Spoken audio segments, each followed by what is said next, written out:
In 1932, a man named Earl Briggs stood in his kitchen in rural Ohio with $11 in his pocket, 5 children at the table, and a winter coming faster than anyone was ready for. The bank had taken the farm next door. 2 neighbors had already packed up and left for California. Earl did neither. Instead, he reached up to a shelf where his grandfather had kept a worn leather notebook, full of notes, diagrams, and hand-scrawled recipes his family had used since the 1880s. Over the next 3 years of the worst economic collapse America had ever seen, that notebook fed his family, kept the lights on, and kept them off the government relief lines entirely. Earl's granddaughter, now in her 80s, still has that notebook. And today, those 25 survival hacks are the subject of this video.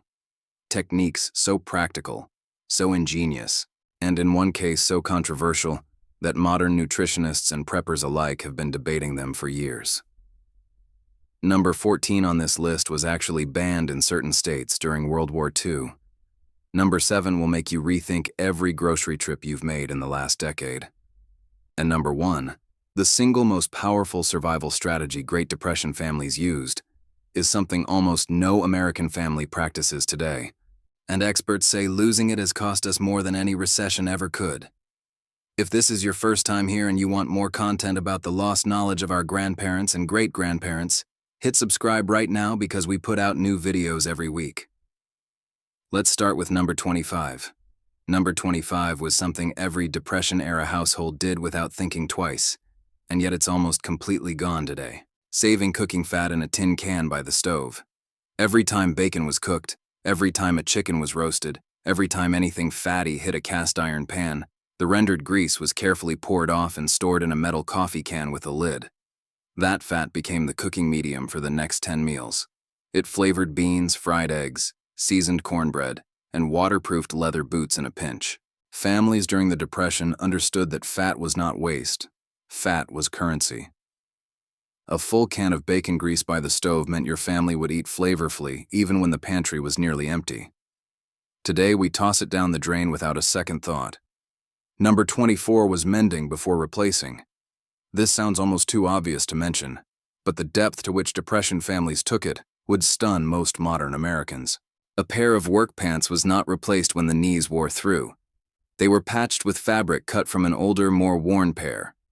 When the patches wore through, the pants became work rags. When the rags were too small to be useful, they were braided or sewn into rag rugs. Nothing, and I mean absolutely nothing, left the house as trash until it had been used to its absolute physical limit. Children's shoes were resoled with leather scraps. Socks were darned over and over until the heel was more darning thread than original wool. This wasn't poverty thinking. It was a profound, systemic refusal to let anything go to waste. Number 23 was keeping a kitchen scrap bucket for stock. Every onion skin, every celery top, every carrot peel, every chicken carcass, every ham bone went into a pot at least once a week. The resulting broth formed the base of soups, gravies, and rice dishes that fed families for pennies per serving. Modern families throw away what Depression families would have considered a week's worth of soup ingredients every single day. The broth also had medicinal uses. Bone broth made from long-simmered joints was given to sick children and the elderly the way we give medicine today, and the practice has since been validated by modern nutritional research. Number 22 was growing food in every available inch of space. Depression families didn't wait for a proper garden plot. They planted in window boxes, in cans on the porch, in strips along the fence, in any patch of earth that wasn't being used for something else. Tomatoes went up strings tied to the house eaves. Beans climbed old fence posts. Squash sprawled along the back wall. Herbs grew in tin cans on the kitchen windowsill. The goal was simple. Supplement every meal with something you grew yourself, no matter how small the harvest.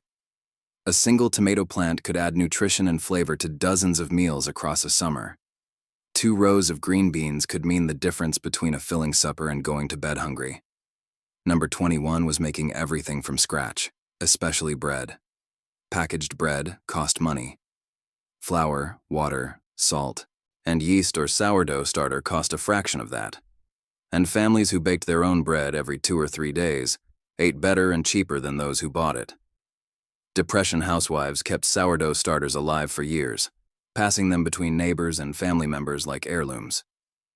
The starter was fed scraps of flour and water daily, and it never stopped producing. Some of those starters, remarkably, are still alive in the hands of descendants today, over 90 years later.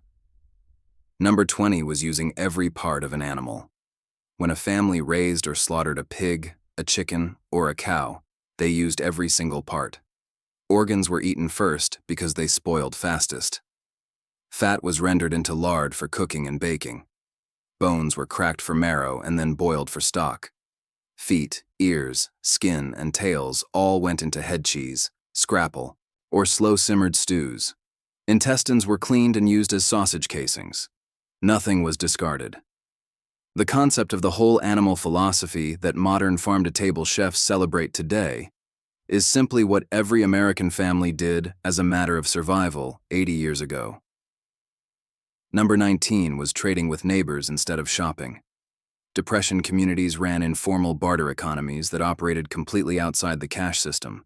A family with extra eggs traded them for a neighbor's extra milk. A woman who could sew traded alterations for vegetables from someone else's garden. A man who was good with machinery fixed a neighbor's truck in exchange for a cord of firewood. These networks were tight, trusted, and remarkably efficient. They created resilience because when cash was unavailable, which was most of the time, the barter network kept goods and services flowing anyway.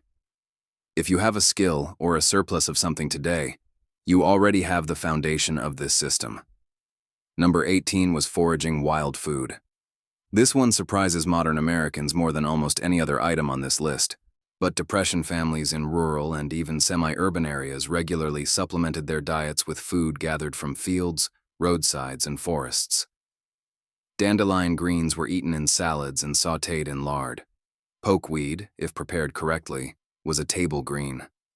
Wild mushrooms, once you knew how to identify them, were a free source of protein. Persimmons, pawpaws, wild berries, hickory nuts, black walnuts, all of these were harvested in season and either eaten fresh, dried, or preserved.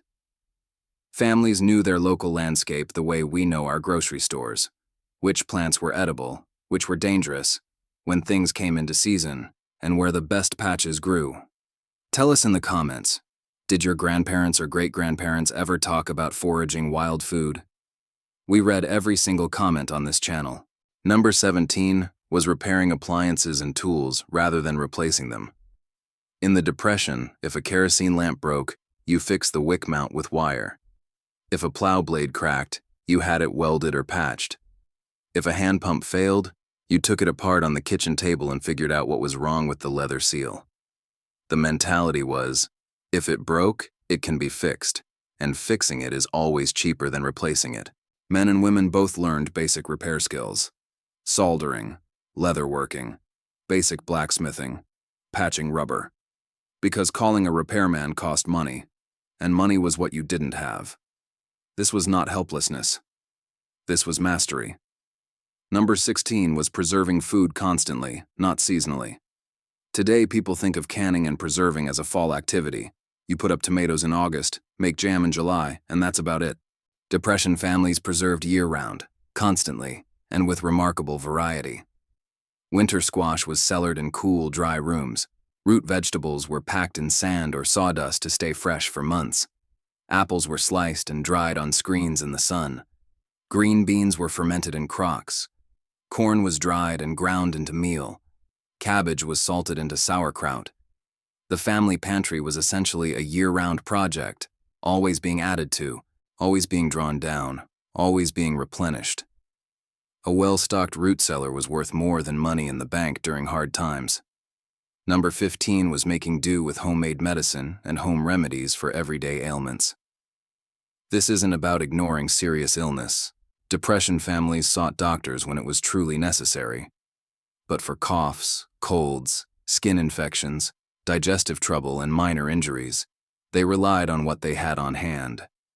Poultices made from bread and milk drew out splinters and infections. Honey was used as an antimicrobial wound dressing, a use that modern medical research has since validated. Mullein tea was brewed for chest congestion. Ginger root was simmered for nausea. Willow bark was chewed for pain relief, and we now know it contains salicin, the compound aspirin is derived from. None of this replaced real medical care, but it reduced the need for it and kept families healthy on almost no budget at all. Number 14 was something that was actually restricted in several states during the early 1940s, and it involves meat. Depression families routinely cured and smoked their own pork using salt, sugar, nitrates, and smoke from specific hardwoods, a process handed down from generation to generation that produced hams, bacon, and salt pork that could last for months without refrigeration. During World War II, federal and state regulations in some areas attempted to control and monitor private meat curing because of wartime food supply management concerns, which is technically where the banned element comes in. But for depression families, the smokehouse or the back porch curing box was the difference between protein through the winter and going without. A single hog, properly cured, could feed a family of 6 for 4 months. That's not a hobby. That's a survival system. Number 13 was making soap at home. Lye soap, made by combining rendered animal fat with wood ash, lye, was something virtually every farm wife in America knew how to make until the mid-20th century. The ingredients were free byproducts of cooking and burning wood, and the resulting soap cleaned clothes, bodies, dishes, and floors. Buying soap was seen as an unnecessary expense when the materials to make it were sitting right there in your kitchen and fireplace. Modern homesteaders have rediscovered this skill, and the results are impressive. Lye soap is actually quite effective and far less irritating to skin than many commercial soaps loaded with synthetic fragrances and detergents. Subscribe if you want to see a video on exactly how this was done. It's one of the most requested topics in our comments. We're going to make it happen. Number 12 was using newspapers, fabric scraps, and dried grass as insulation. Heating a home in winter costs money. Depression families with leaky walls stuffed the gaps with whatever they had. Old newspapers folded tight, rags, dried corn husks, sawdust, even the fur from animals they'd butchered. Windows were covered with heavy curtains made from flour sacks at night to keep heat in. Beds were piled with homemade quilts made from every scrap of fabric the family could collect. In the most extreme cases, families moved into a single room for winter to concentrate body heat and reduce the area that needed to be heated. They understood thermal dynamics intuitively, without ever having taken a physics class. Number 11 was saving and replanting seeds every single year. Buying seeds from a catalog was a luxury depression farmers could rarely afford year after year. Instead, every harvest included deliberately setting aside the best specimens, the biggest tomatoes, the straightest ears of corn, the fullest bean pods, and drying their seeds for next season. Over generations, families developed locally adapted strains of vegetables that were perfectly suited to their specific soil and climate. These heirloom varieties weren't a food trend. They were a critical piece of self-sufficiency infrastructure, and losing them to commercial hybrid seeds over the following decades is something agricultural historians are still mourning. Number 10 was making furniture and household items from discarded materials. Wooden crates from the general store became bookshelves. Flour sacks, thick cotton bags that held 50 pounds of flour, were washed, bleached, and sewn into curtains, dish towels, pillowcases, aprons, and children's dresses. Companies noticed this trend and began printing their flour sacks with cheerful floral patterns specifically so farm wives would want to buy their brand. Feed and flour sack fabric became one of the most creative textiles in American history. Old car tires were fashioned into boot soles, tin cans were punched into lanterns, broken wagon wheels became garden trellises. The Depression didn't just create poverty, it created extraordinary, resourceful design. Number 9 was maintaining a strictly disciplined household budget with every penny tracked. Depression families did not have the option of vague spending habits. Every single cent was allocated before it was spent. Grocery lists were made in advance and adhered to strictly. Cash was divided into labeled envelopes, one for food, one for fuel, one for medicine, one for any debt payments, and sometimes a tiny one for savings. Women who managed household budgets during the Depression developed a level of financial precision that would impress any modern accountant. The principle was simple and ironclad.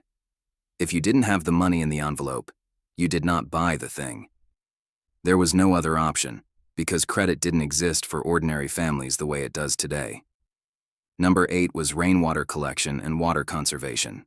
In rural areas without running water, and sometimes in towns where water bills were a genuine burden, families collected rainwater from roof runoff into barrels and cisterns. That water was used for laundry, gardening, washing floors, and in some cases, drinking after boiling. Dishwater was saved and used to water the garden.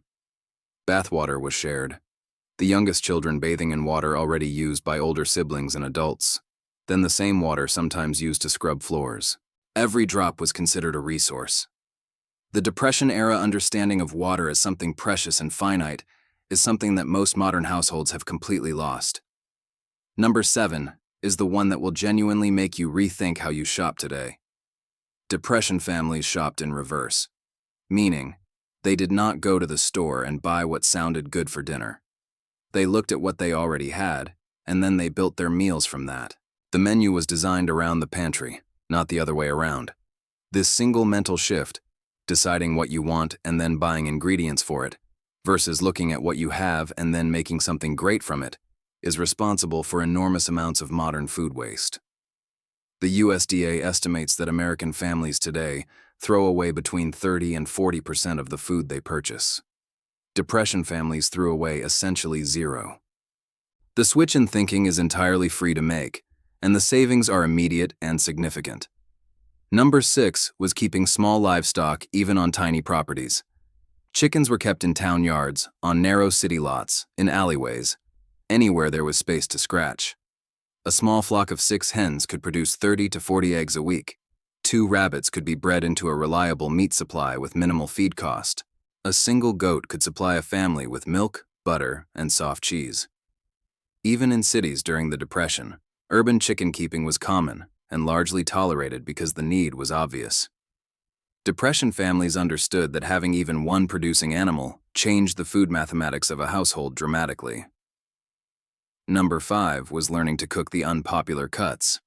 Today, chicken thighs are considered the flavorful, trendy option. In the Depression, they were what you bought because they were cheap. Chicken feet, neck, and back went into stock. Beef tongue was braised until tender. Oxtail made extraordinary stew. Pig ears and tails were slow-cooked with beans. Lima beans and salt pork fed thousands of families across the rural South for years. These cuts were not budget compromises. They were deeply flavorful, nutritionally dense, and required skill and patience to prepare well. The people who cooked them weren't settling.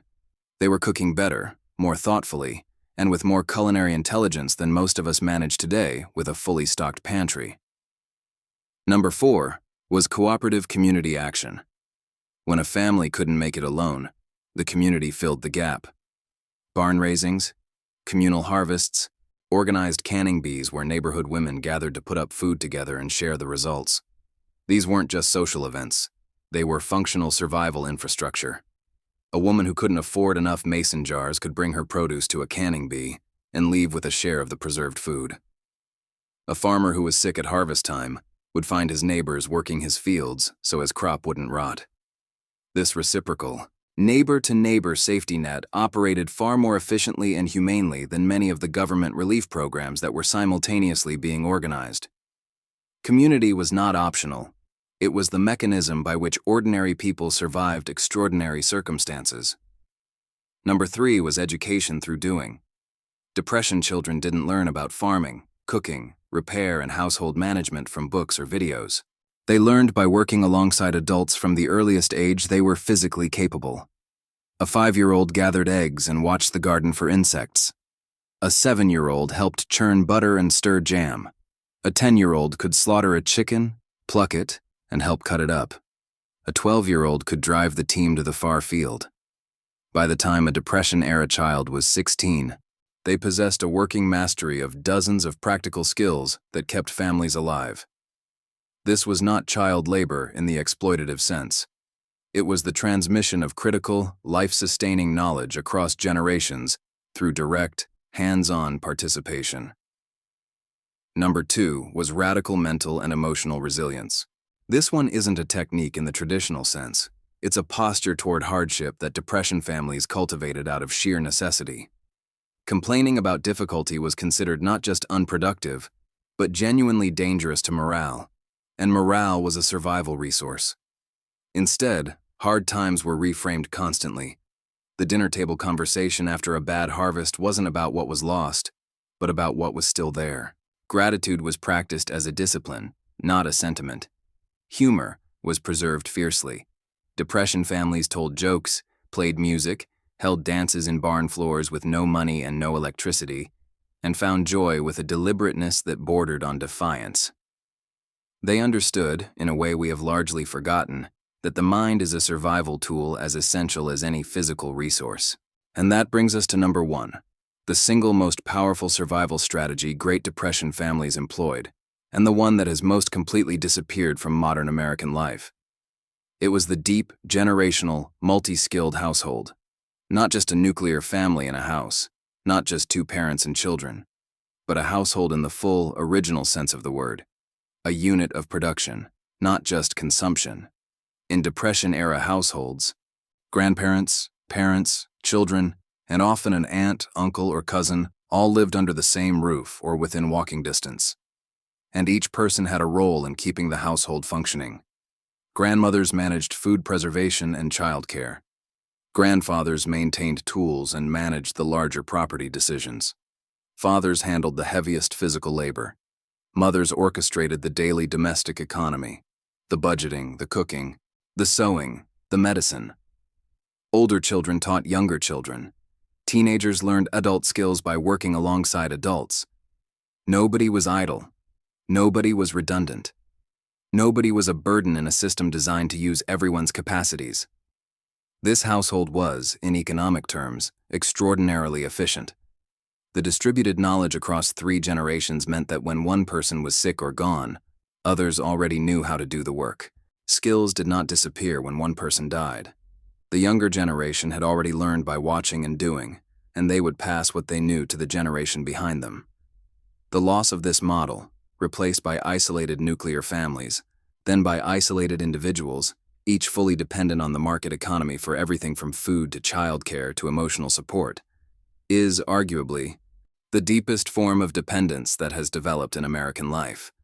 Not government dependence, not corporate dependence, but the dependence on paid strangers to do for us everything our grandparents' households once did for themselves.